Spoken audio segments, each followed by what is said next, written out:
Bago tayo na humaling sa K-drama, at mga bagong usong mga palabas, o bago na uso ang Netflix, ay nahumaling tayo sa Masked Rider Black, Ghost Fighter, Amazing Twin, at marami pang iba, na nakahiligan nating panuorin noong 90s sa IBC13.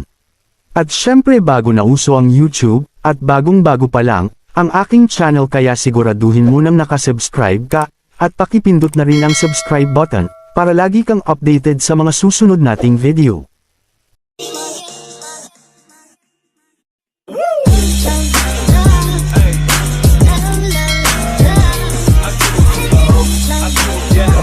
Gayunpaman, mayroon ding argumento na ang IBC13, sa tulong ng Viva Entertainment, ang talagang unang istasyon na nagpalabas ng isang Asia novela.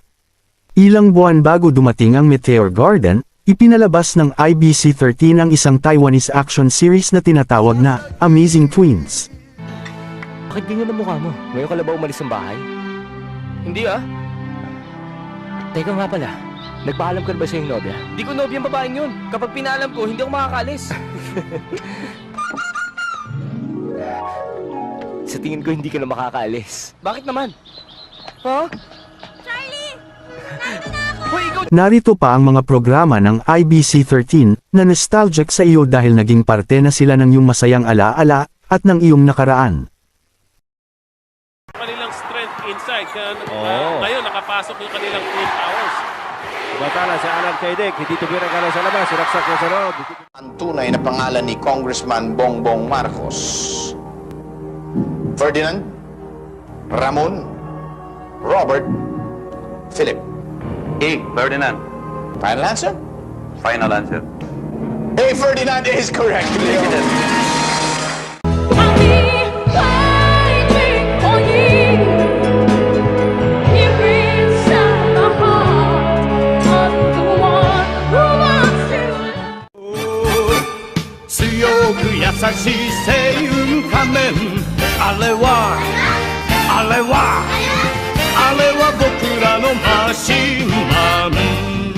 He has a record of 3 wins and no loss. Hindi pa ho siya natatalo.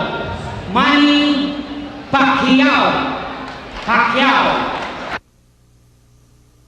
Magandang gabi po sa inyong lahat. Ito po si Attorney Jose Sison na sa inyo'y muling nagbabalik dito sa programang Ipaglaban Mo. Never gives up, he'll stay till the fight's won. G.I. Joe will dare. G.I. Joe, G.I. Joe. Mastukan, kayo lang ang pag-asa. Iligtas kami sa marahas na kadiliman. Kami inyong ipaglaban. Gamit ang bagong kita mula sa mga programa nito, ang network ay nagtayo, at sa wakas ay lumipat sa kasalukuyan nitong tahanan sa modernong Broadcast City, kasama ang mga kapatid nitong network na RPN at BBC noong June 1978. Ang complex ay matatagpuan sa Capitol Hills, Diliman, Quezon City. Kasabay nito, nagtayo ang IBC ng bagong transmitter sa San Francisco del Monte. Gayunpaman, ang IBC ay magiging pangalawa lang sa RPN, kahit na maraming lokal at dayuhang programa na sikat sa mga manunood. Noong 1986, pinatalsik ng People Power Revolution ang diktadoryang presidente, na si Ferdinand Marcos at iniluklok si Corazon Aquino bilang bagong Pangulo ng Pilipinas.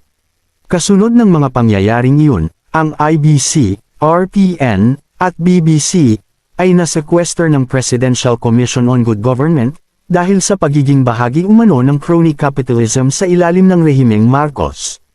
Isang lupon ng mga tagapangasiwa ang nilikha upang patakbuhin ang lahat ng tatlong network.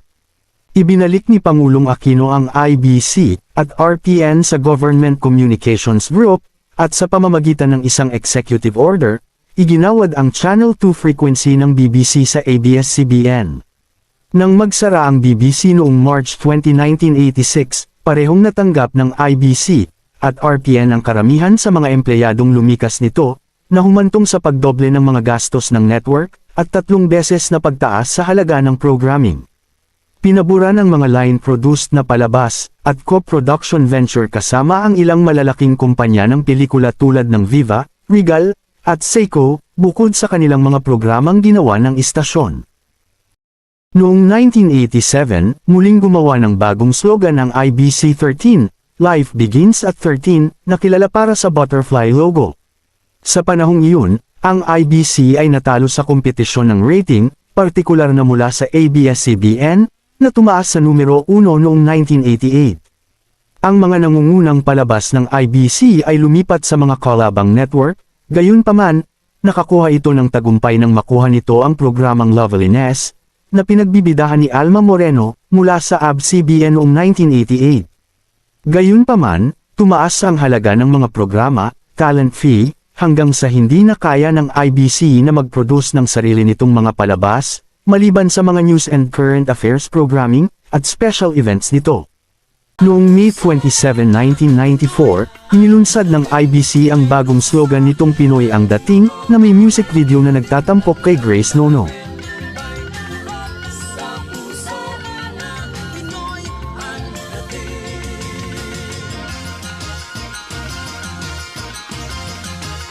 Noong January 31, 2023, nirenew ng kapulungan ng mga kinatawan ng prangkisa ng IBC para sa isa pang 25 taon, na nagpapahintulot sa network na magpatuloy sa operasyon hanggang 2050.